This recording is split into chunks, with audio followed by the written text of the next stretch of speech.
का मासा दो विधियों से निकाला जाता है इसे। भाग विधि से, बैठो बैठो, भाग विधि से और गुणनखंड विधि से, माने मासा निकालने की दो विधियां, भाग विधि और गुणनखंड विधि। तो हम पहले भाग विधि से इसे बता रहे हैं।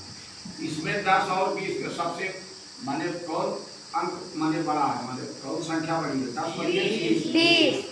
जो 20 संख्या है वो बड़ी है, 10 छोटी है ना।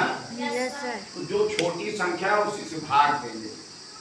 भाग किससे हम पहले बता रहे हैं, 10 से आप भाग देंगे 20, 10 दूना 20। तो ये जो है ध्यान समझे, जिस ये उत्तर नहीं आएगा दो, ध्यान समझेगा क्या देखें, मात्रा में दो उत्तर नहीं आएगा, जिससे ये संख्या कटती है 20 वही उत्तर आएगा आपका, 10 उत्तर आएगा। मासा बराबर 10। अब देखिए गुणनखंड से बता रहे हैं इसी को, तब समझ जाता है। मासा बराबर 10, ये है भाग भी। कौन विधि है? भाग भी। भाग भी। अब गुणनखंड विधि से इसी को बता रहे हैं। अब गुणनखंड विधि से दोनों विधियों से जानिए। गुणनखंड विधि से चलिए अभी लिखिएगा नहीं कोई लोग, 10 बराबर लिख देते हैं और 20 बराबर लिख देते हैं, ठीक है।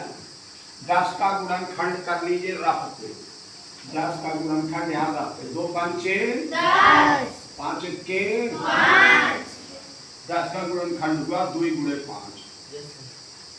अब 20 का भी रख पे कर लो, 20 का भी 2 हममा 20, 2 पंचे 10, 5 के 5, क्या हुआ 2 गुणे 2 गुणे 5, 2 गुणे 2 गुणे 5। अब लाइन खींच देते हैं, अब लिखेंगे मासा बराबर।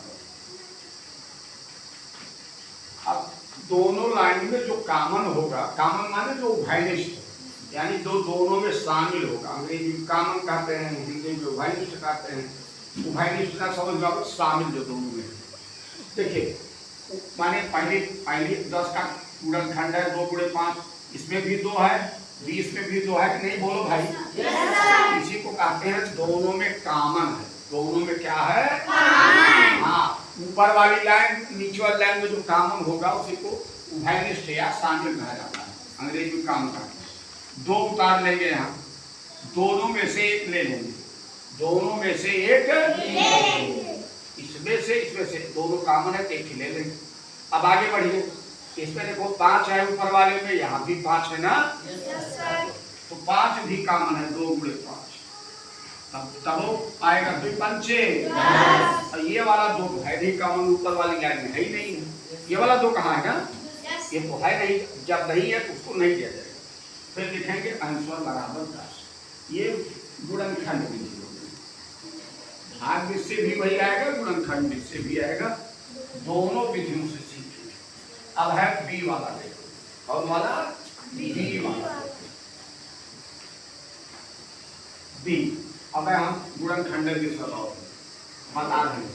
10 इसमें है 30, बी वाले 10 20 30, 3 अदद का हो गया, 10 20 30। देखिए ये सरल है। 10 का खंड तो मैंने किया है।